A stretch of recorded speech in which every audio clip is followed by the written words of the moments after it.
Thank you so much for joining us tonight. My name is Laura Carfing. I am the founder and executive director of survivingbreastcancer.org. We are a 501c3 nonprofit dedicating to providing support, education, and resources for everyone who's been diagnosed with breast cancer from day one and beyond. And we do this in a variety of ways between blogs, webinars, podcasts, in-person meet and greets, community education, etc. The list really goes on. But tonight I'm really excited to bring everyone together because it is my pleasure to host this webinar. We have a couple coming up in 2020 as well, brought to us by Dr. Carol Weaver, who is joining us tonight. But before we get started, I just wanted to quickly run through, I think, the attendee list. We have a number of people from the New York area. We have Carol C., who's logged in here, who's calling in from just north of Chicago in Evanston. We have Cora, who's logging in from northern Maine near Bar Harbor, if anyone's ever been up that way. Kathy, I believe you're also from New York, is that correct? Yep, and Marianne Carroll. And then, Don, are you in New Jersey or Pennsylvania? I forget exactly where you are. Oh, we can't hear you either. Oh, no. She may have to use her phone. Yes, you guys might have to call in. I'll send you the call-in information so we can hear you. But we also have a couple other people who have formally RSVP'd and might be joining us once they get their technology up and running. From Texas, we have someone coming in from Georgia as well as Michigan. So again, our virtual community and platform is really spreading across the US, and I'm just really thrilled to have everyone here tonight, so thank you. Without further ado, let me turn things over to Dr. Carol Weaver. Hello, everyone. Hello. Hello. I think Saints Who Rock probably should begin with a confession. Believe me, this is not only for Catholic people, because I think everybody knows about saints. It's just that I've been a sort of good, bad girl, and I wanted to talk about my love of these certain wonderful women. I went through Catholic school from, kindergarten all the way through college. So I was really inundated with the culture of Catholicism. These days, I am not a very good churchgoer. In fact, my biggest sin, and I'm going to tell you this right now, is that I sneak in just before communion. I got it figured out that I can do this 2 minutes before everybody starts walking up and just slip into line. Because I really do love transubstantiation. I'm going straight to hell because of this. But anyway, I get up there, and so very often the priest will look at me like, where the hell did she come from? Literally, But really, these saints over the years, they gave me, when we didn't have a lot of wonderful political figures, astronauts and so forth, they gave me female models to live by. Determination, using what they had, loyalty, courage, and most of all, spirit. When I was left with a 2-month-old and a 3.5-year-old and $60 and no job and a house with broken windows, I'm sure the examples of these women must have strengthened my backbone to go forward. Wow. So the first one I want to show you is my darling, Teresa of Avila. Now we're going to meet the other Teresa, and this is my other sin. I don't like the other Teresa. She's 24 years old when she dies, and she's sort of insipid. She's always got roses on and everything. This woman, Teresa of Avila, is the big Teresa. She's the big Teresa because she's a mystic. She's a writer. She's a fundraiser. Which I was for 30 some years and still do it now and then. She is a passionate reformer one of the reasons why Teresa was so active is that she couldn't stand the way that many of the convents in the 16th, 15th, 16th, 17th centuries were run. Convents were the places that people went when they didn't want to get married and they had a lot of money. They didn't want to face the horrors of childbirth or the horrors of the husband picked out by their mother and father. So they went into the convent and they made it into a kind of religious spa. The one that I always think of is the one from Canterbury Tales, the prioress. If you remember reading the Canterbury Tales, the prioress was this very lovely nun who could, Chaucer was in love with her because she would eat her food so delicately she didn't get gravy on her fingers. And she had a locket around her neck that said in Latin, "Love conquers all." Not a very appropriate thing, I would think, for a nun. For a nun. But anyway, so these nuns, St. Teresa of Avila felt that they must lead a more religious life. So she would go around reforming, particularly Carmelites, who are not supposed to talk or see anyone. The picture that is after this is what I often think of when I think of Teresa of Avila, on a donkey, going around Spain and trying to set up foundations, meaning convents, where the women did the right thing. But she first of all had to find some real estate. So she would go in to a rich man and say, "What kind of a house have you got that you don't want anymore? I'll pray for you a lot." And he would give her a house that maybe had a hole in the roof. She would quickly, at 3 o'clock in the morning, get a priest in there. They would say Mass. And as soon as Mass was said in that property, the royalty, the people who were in charge of real estate couldn't touch it. It was then part of the church. So she was very clever, and particularly this is during the Inquisition, when they would call her forth and talk to her. She was so very clever. She never got herself into those snares. So Saint Teresa of Avila was an extremely resourceful woman. The next slide shows how we think of her as a doctor of the church. She wrote a wonderful The Interior Castle, and other books. She had lots and lots of visions from the time she was 14 or 15, and was truly a saint, but the kind of saint who just always won my heart. She would come back from these fundraising missions and she'd be doing the dishes in the sink, and her nuns would say, "Mother, you can't do this. You're noble, you're important." And she would say, "God moves among the pots and pans." I think that's I like that. Yeah. a nice one to put in your kitchen. Yes. She was a writer. She had a wonderful mission, and her nuns would get into these places that she had set up, and they would wear rope sandals even in the middle of winter. They were called decouched, and they would beg for their food in the neighborhood. The next slide shows I hope what you can see is a contrast. St. Teresa of Avila is on the left. She's gorgeous. And St. Teresa of Lisieux is on the right. There's really nothing wrong with her too much, but she died at 24. It's just that my Teresa worked so hard and became such a remarkable model of holiness.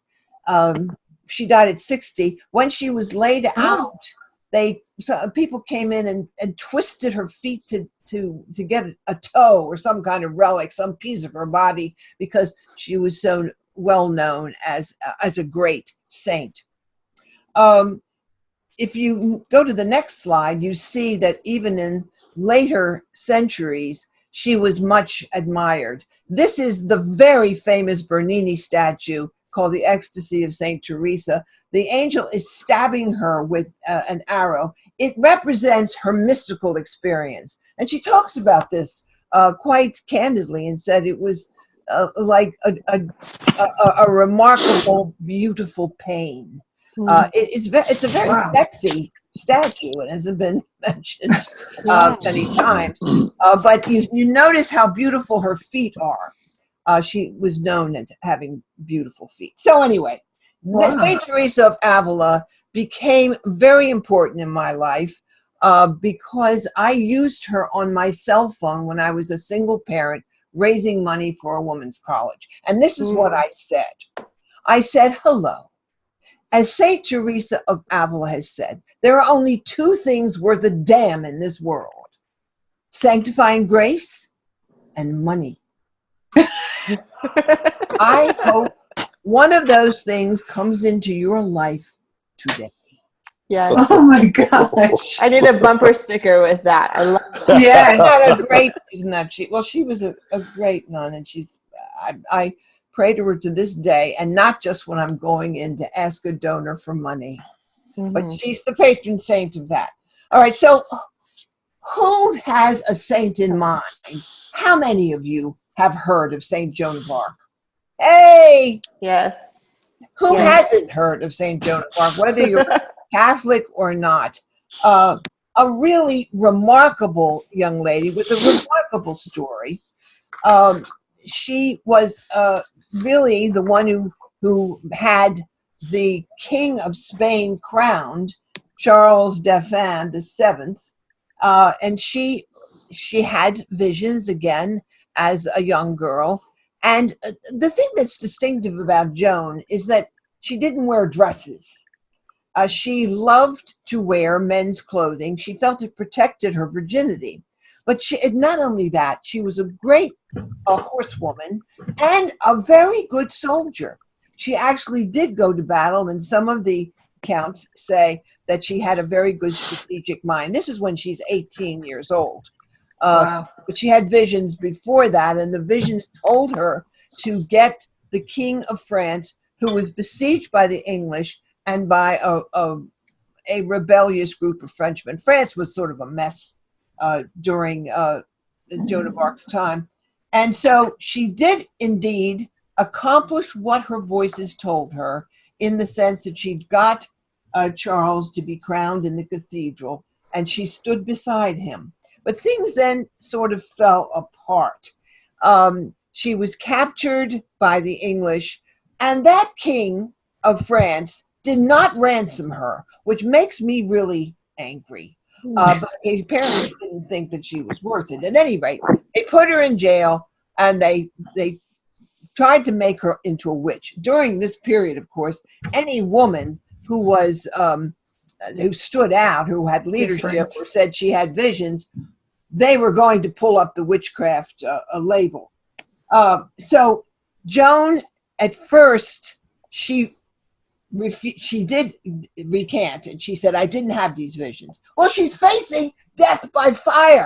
I don't blame her. I would have said a lot of things. But she finally, after a short time, she recanted or decanted and accepted her death sentence. So this is after months of questioning. She was burned at the stake, and her screams made men faint. That's what the biographies say. Yeah. So Joan rocks because she was an excellent soldier, intelligent and brave in the face of death. She first gave in to her tortures and then changed her mind. You know what? That sticks in my mind, because I once read a book by Carol Gilligan who said women learn very differently from men. And one of the things they need in the college classroom, they need to see a professor make a mistake and then correct it and go on. Not fall apart, in other words. Yes. So here's Joan. She said, oh, I didn't see the visions. And then she thought, oh, this isn't right. I did see the visions. So I like that she's the classic woman who changed her mind. Right? And she loved her country despite lousy leadership. Now, here's St. Catherine. look at the picture Oops, sorry. Oops. of St. Catherine after Joan of Arc, St. Catherine of Alexandria. Now, this is, most of these saints who died in the 3rd, 4th, 5th century, they were all martyrs. In other words, Joan certainly was. Teresa of Avila wasn't. But these women who refused to marry pagans, who were Christians, were somehow or other tortured and killed, and St. Catherine is one of them. She's very famous. Look at the wheel that she's leaning against. That's the way they intended to kill St. Catherine of Alexandria. She resisted marriage and was tortured. But when they put her on this wheel, I'm not exactly sure how this death would occur, but it really sounds pretty gory. With these big nails sticking out. But when they put her on the wheel, the thing disintegrated miraculously. So they said, well, we can't kill her that way. How are we going to do it? So she's leaning against the wheel. Finally, her tormentors cut her head off. And guess what? Milk came out of her neck, not blood. Now, these legends are amazing. But I think that's really interesting, isn't it?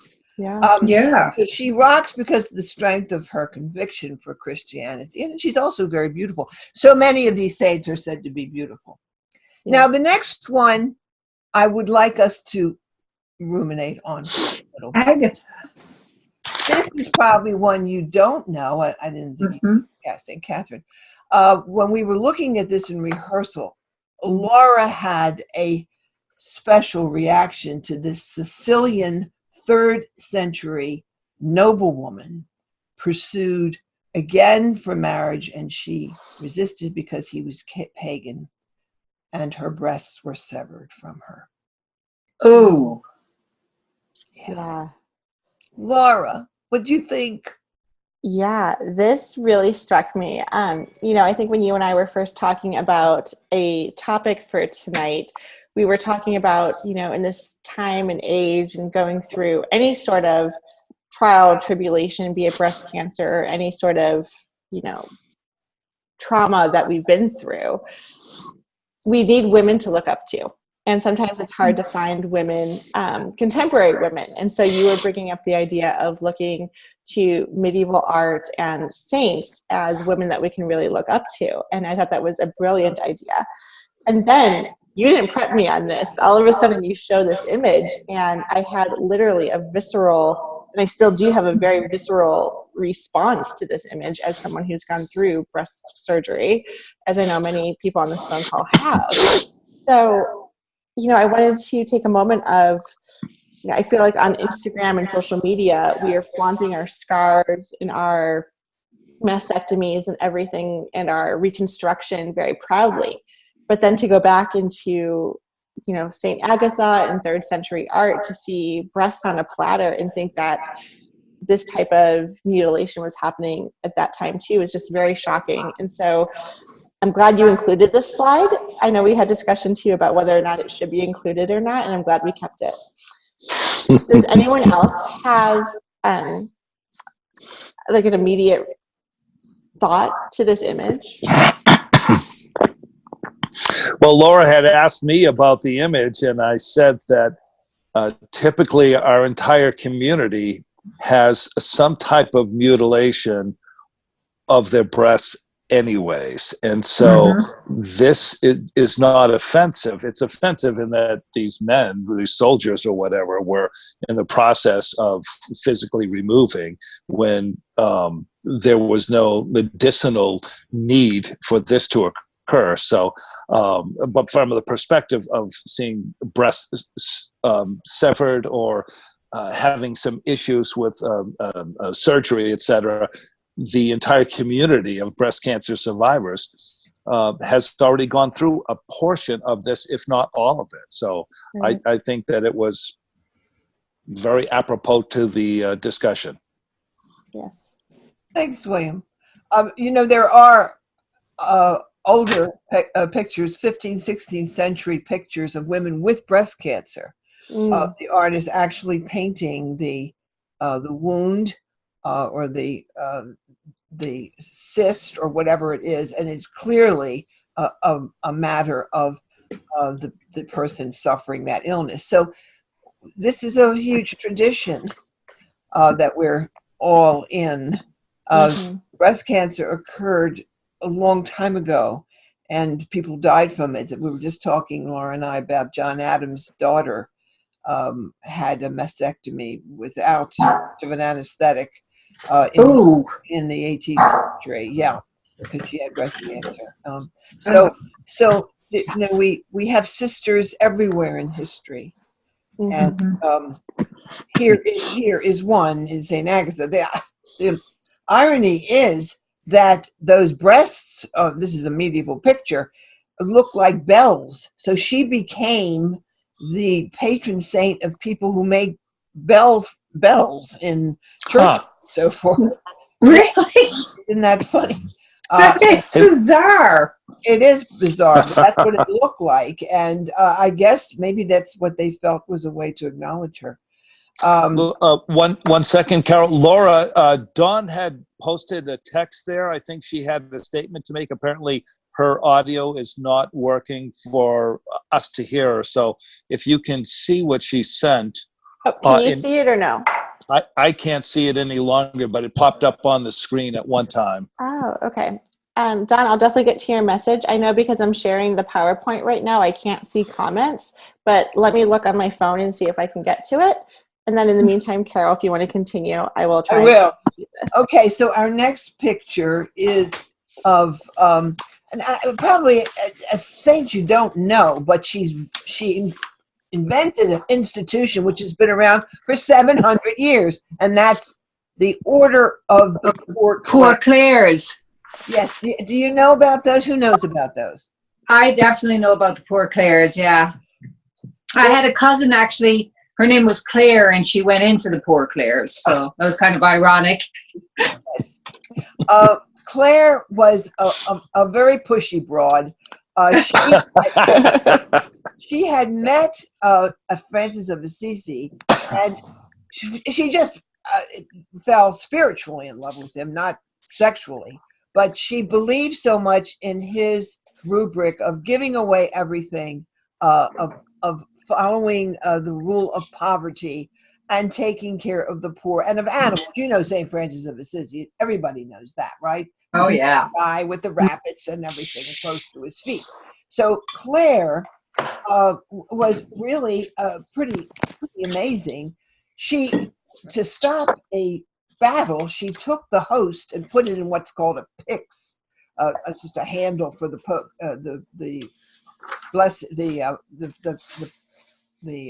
host, and she went to the walls and stopped the fight.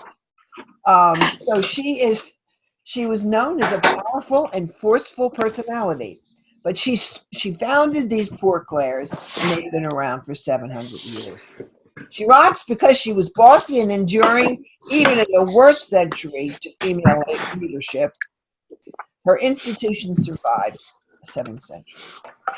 So that's Claire and the Poor Clares. I'm so glad somebody knows about them. You know, they pray in the middle of the night and are absolutely devoted to this rule of poverty. They own nothing.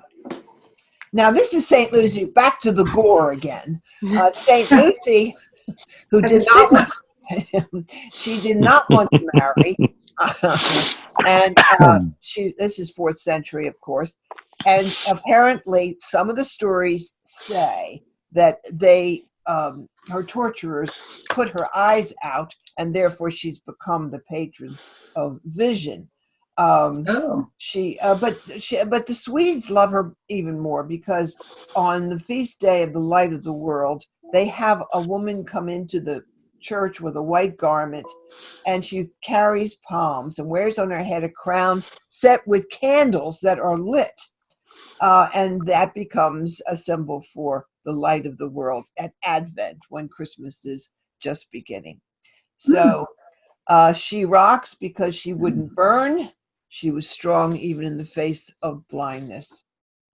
All right, so the next one is, I don't know if you know St. Barbara. Barbara, again, was another beautiful one. She was put in a tower by her father because he didn't want anyone to marry her. But while she was in there, she became a Christian, and the local people who wanted to marry her, the noblemen, denounced her. Dioscorus killed her, but he was struck by lightning and cinders.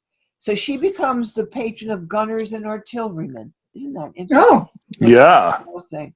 Her story is found in many countries. What does it remind you of? A beauty in a tower. Does that remind you of anything? oh, Rapunzel. Rapunzel. Yes, I was Rapunzel. like Rasputin. It was an R. Very Rapunzel. close. Very close. Yes. So maybe I guess it was Grimm who did the fairy tales. He might have gotten inspired by the Saint Barbara myth or legend. We're not sure. All right. The next picture you might know. Who recognizes Saint Bernadette? I recognize Saint Bernadette. Yeah. She is the key figure in what great shrine? Oh, bugger. I can't remember. Oh, Carol, you know this. Carol? Lourdes, France. Right? Lourdes. Oh, Lourdes. Oh, Very there good. You get A+ in Saint. Excellent. Uh-oh. That we was should have my, awards. that was my grandmother's middle name. Oh. You see, that's how we learn culture. We name our children after these Saints. so long ago, right? If you're a Catholic, you have to name yourself when you go through confirmation after some saint. You can't just choose a name like McEwen. My grandson's name McEwen. You have to have a saint that you're named after when you take the sacrament of confirmation. So Bernadette is popular. Now here is a saint who really suffered. 19th century, she lived in a cave with rats and manure. She got asthma when she was like 9. She couldn't go to school. Everybody was mean to her. Everybody. So when she said, I see the Blessed Mother, they said, sure you did. Sure you saw the Blessed Mother. So she had to try to convince them for years and years. Finally, she goes into the convent. And she's the one who digs in the ground and gets this little muddy spring. She eats the grass next to it. And from that comes the great shrine of Lourdes. Wow. Water started to flow clean and free. And everybody says, why are you eating the grass? She said, people have salad every day, so why not eat? But, I feel so sorry for her because even the mother of in the order that she went into said that she was no good. The mother general told the bishop, I don't know what we will do with her because she was always sick. She was always in bed. She is good for nothing. Instead, Bernadette taught them how to use suffering. At the end, the visitor asked what she was doing in bed all the time. She said, I'm doing my job. And what is your job, you lazy thing? Bernadette replied, being ill. Wow. When we suffer, let us remember Bernadette.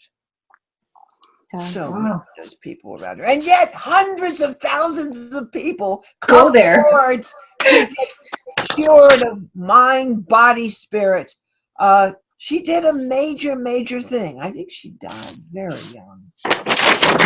In her 30s.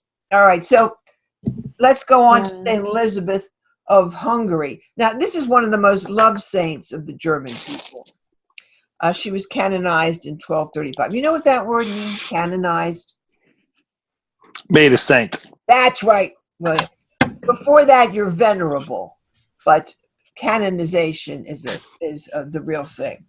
She was married to the King of Hungary, and she had 3 children. She had a great marriage. I don't know. I like her so much because she, her husband dies, and her brother-in-law treats her terribly. He kicks her out of that castle. Some say she had a child at her breast, and he pushed her into the snow. But she didn't have revenge on her mind. She worked as a Franciscan, sewing garments for the poor and helping the sick. She refused to marry anybody else, but she helped the less fortunate even until she died at the early age of 24. She reminds me of the Dalai Lama, who said, "Even when you are ill, have compassion for others, because it will lift a little bit of the burden from you." And that's what she did. Dalai Lama calls compassion the key to happiness, even when we are suffering ourselves. All right, so the next one, boy, is this picky, right? But this is a great saint. Ooh. A great saint. She's preserved in Siena, partly preserved at least. This is Saint Catherine of Siena, 1347, 1380. She was the youngest of 25 children.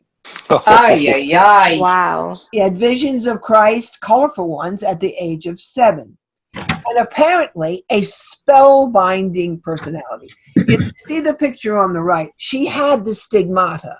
And you know what that is, where people get the wounds of Christ and so forth. But she wouldn't tell anybody, and she hid it until she died. But her real purpose in life, listen to this. She wrote letters to bring the Pope from Avignon in France, where he was staying, back to Rome, because Rome had become like a ghost town.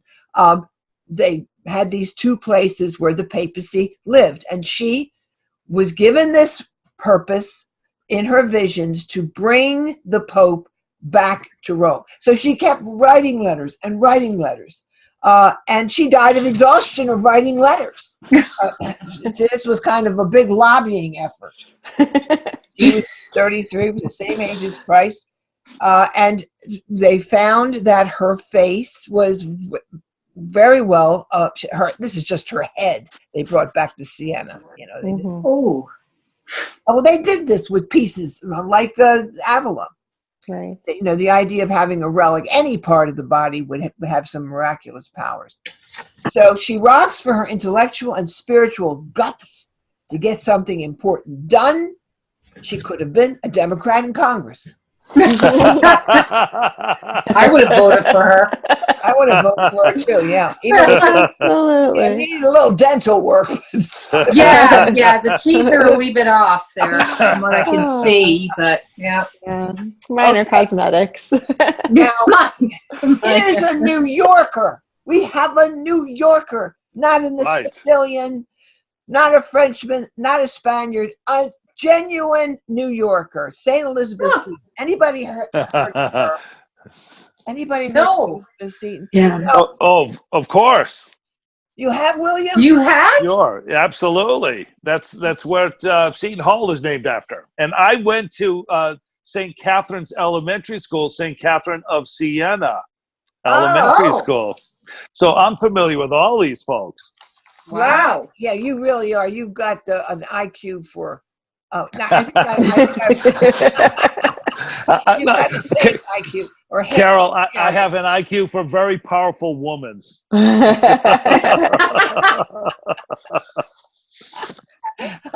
Well, I love Elizabeth Seton because she's an unlikely saint. She loved music. She was charming. She was beautiful. She was rich. She marries this guy, and she's all set, right, in New York. She's having a great life. They have 5 kids.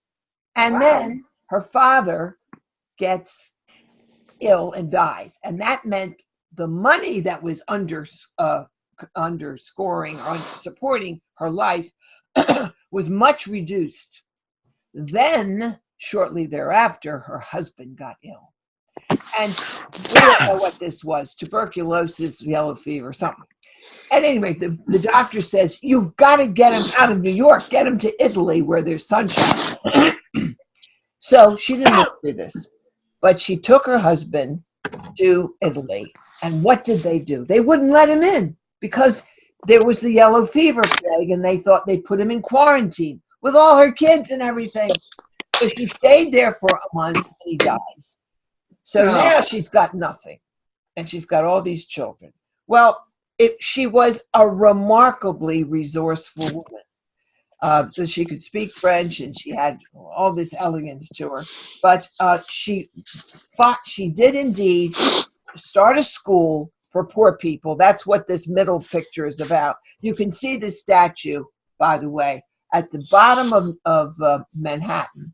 Right across from the Staten Island Ferry is a little shrine to her. And then you can see this. Yes. So she lost her daughters, but she went on taking care of the poor. She had to come back to New York, of course. And she had a lot of problems with administrators, money troubles, demand for more sisters, many burdens. Finally, she caught tuberculosis and died slowly and painfully. But with each trouble she suffered, she discovered more resources and help from God. And look, her institution is still around too. I call her the patron saint of coping because that's what she did. She did. And no matter what, the death of children, no money, to do her mission, which was to take care of the poor. The next picture is Saint Elizabeth of Portugal.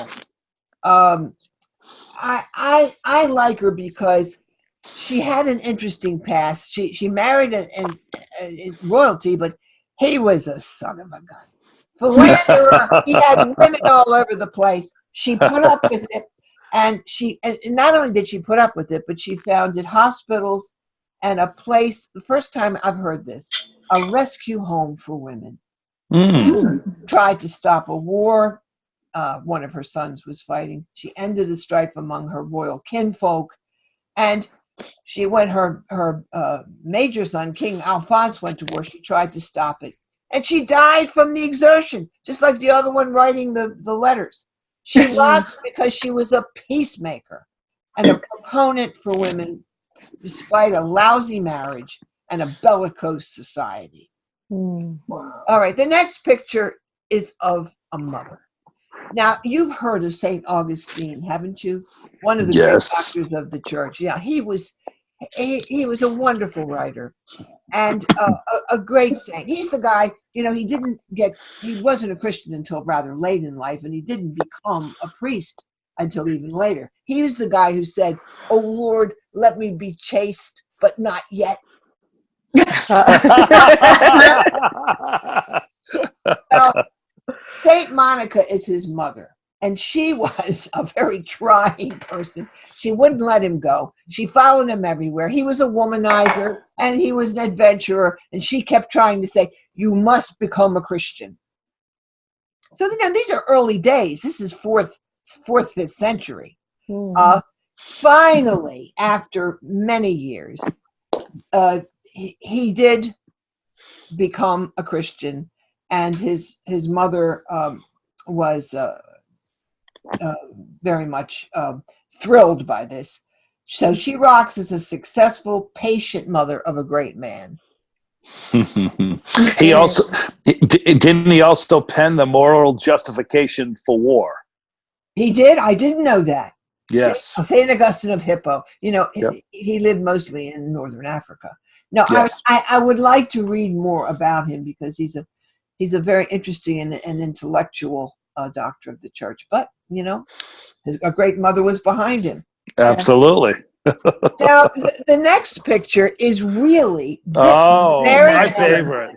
Is the most complicated, rich, absolutely marvelous character who has been subjugated in history so much. There's a great book. Here it is here. This is called Mary Magdalene by Bruce Chilton. Oh, what a great book, in which he really tries to bring back her importance, because she was the one who found the risen Christ, Can I read you this one section? I just love this. Please. One of the women who had been healed of evil spirits and infirmities, Christ took 7 demons out of her. Mary followed Christ in Galilee, and Luke says that Christ cast 7 devils out of her. Mark records she was present at the crucifixion, and that when the Sabbath was passed, Mary Magdalene and Mary, the mother of James, and Salome had brought sweet spices that they might come and anoint him. Anointing was a big deal in this period. We're talking about olive oil here. With spices, when people died, they took care of the body that way. Matthew and John also maintain that she was the first to whom the risen Christ appeared. Now listen to this. This is from Mark. She, supposing him to be the gardener, she comes up to the tomb. This is after the crucifixion now. She, supposing him to be the gardener, saith unto him, Sir, if thou have borne him hence, tell me where thou hast laid him, and I will take him away. And Jesus saith to her, Mary. She turned herself and saith unto him, Rabboni, which is to say, Master. Jesus saith unto her, Touch me not, for I am not yet ascended to my Father, but go to my brethren, and say unto them, I ascend unto my Father, and your Father, and to my God, and your God. What a scene. She thinks he's the gardener, and he only says one word to her, Mary. Mary. And she recognizes him. Anyway, a lot of people say she was his lover, his wife, that they had a romantic relationship. There's nothing really to prove this. Chilton gives a wonderful argument that people kissed each other on the mouth all the time. You kissed your parents and your children and your associates and so forth. So Christ does kiss her. And he says, touch me not, because he has yet to ascend into heaven. So he's not really corporeal, and her touch would contaminate him. It's really interesting. It makes me think of a hospice nurse who said to me, when my mother was dying, don't touch her too much, because she's moving into another realm and it disturbs her. She's in transition. So the touch of a loved one pulls her back.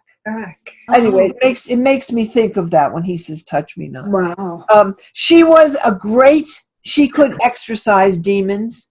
This much is true. She was part of the apostles when Christ died, and she was very much devoted to disseminating the Christian religion, Christ's religion, after Christ died.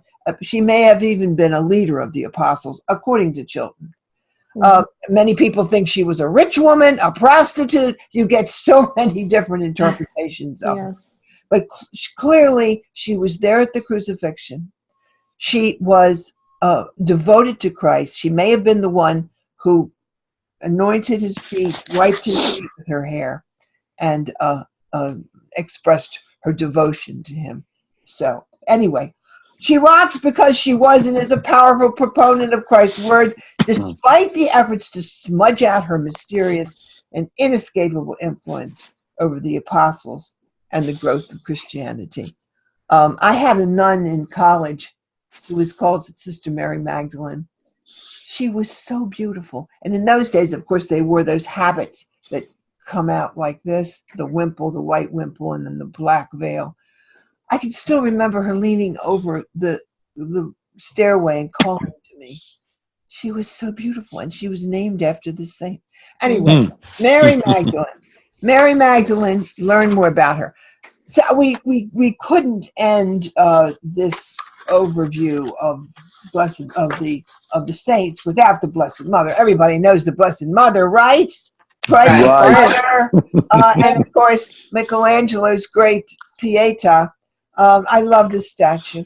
She's holding her son, and as if he were a baby almost, in this absolutely riveting picture of grief.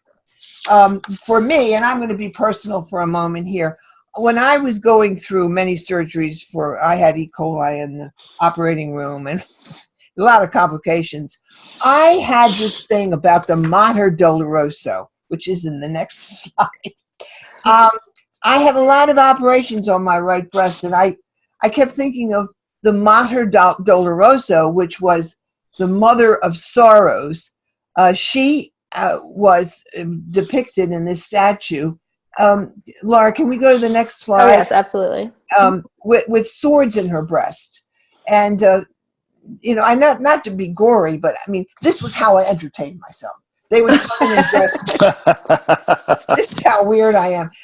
They would come in and dress the wound, and I would think about I wish I had a doll called Stabby Mommy. Stabby Mommy. You know, would be quilted and the sword would stick out and everything. So I said to myself, you know, I'd say, well, how'd she go to the grocery store? What kind of bra did she wear? How could she walk down the street? The things would wave all the time. So, you know, I know this is totally disrespectful, but, you know, even then, the saints and the sorrow of Mary gave me comfort. So this is, I mean, we could do so many other saints. The next slide, I will tell you, my book is on side effects of art, about how art got me through the process. But so that's what this is about. But Laura is going to tell you about a very important feature of Amazon. Yes. So for those of you who don't know, survivingbreastcancer.org is a nonprofit which you can select when you shop on smileamazon.com, or it might be .org. But if you shop on Amazon, you might as well shop on Amazon Smile, because you can select surviving breast cancer and there's no extra anything on your part. You buy the products that you want. You can buy side effects, the book, and continue hearing Dr. Carol Weaver's voice come out of the pages.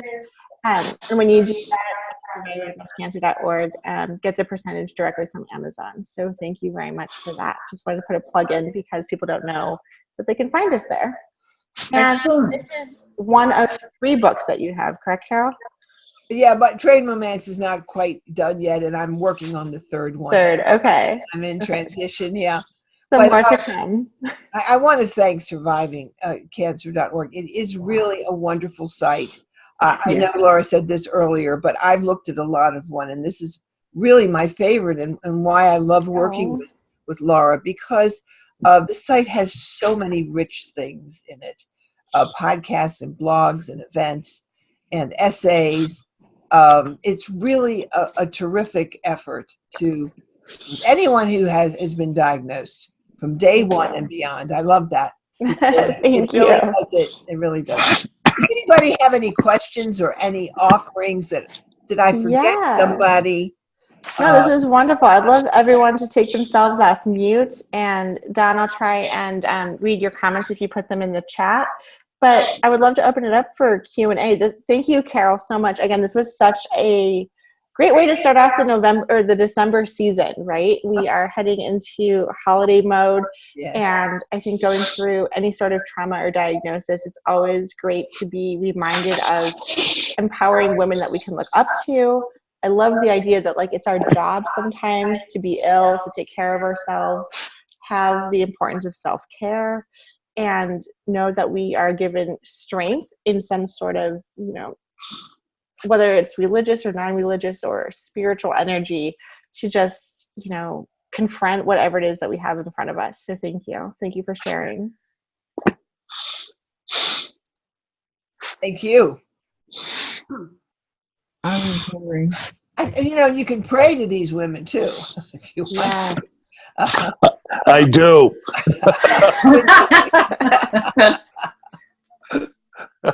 They take care of you, I hope so. Yes. There was a famous other saint, Carol, I thought, was Catherine of Leboy. She started the miraculous medal for the Blessed Mother. Catherine, is it K? No, it's C. It's Saint Catherine, Laboure. She had the apparitions, several visions of the Blessed Mother. Yes. And because of that, they made this special blessing, a medal that goes around and people can wear it. Yes. Yeah. And she's from France, yes. And she's called the Medal of Our Lady of Grace, yes. The good ones always are, Carol. Yes. Oh, come on. Miraculous medal. That's a big one. Miraculous medal. Oh, thank you for sharing. Yeah, I mean, I think we all have our, saints or women we look up to. Yeah. That's a good one. Well, I really am a fallen away Catholic. In my car, I have this little plastic piece which has a bas relief of the Blessed Mother, and I've had it for so long. And my brother was in the car the other day. He looked at it. He says, "Where'd you get that?" I said, "I don't know. I think I had it in school somewhere." And he looked at the date because it's really very, very tiny and smudged. It said 1956. Wow. I had that thing in the car, all my cars. That's sweet. For half a century or something. Oh my God. You got that in elementary school. I did for my penmanship or something. Penmanship. Oh my God. That's back in the antediluvian. Right? Oh, sure. Yeah. Well, I so appreciate your attention and response to this, and I hope it gave you some joy. Who knows? These spirits may still be around us. Definitely. And call on them, as I did. Thank you. Thank you very much, Carol. Thank you, Carol. Very much Thank appreciated. you. Thank God you. bless. Thank you, It was Laura. great. Thank you, William. Thank all of you.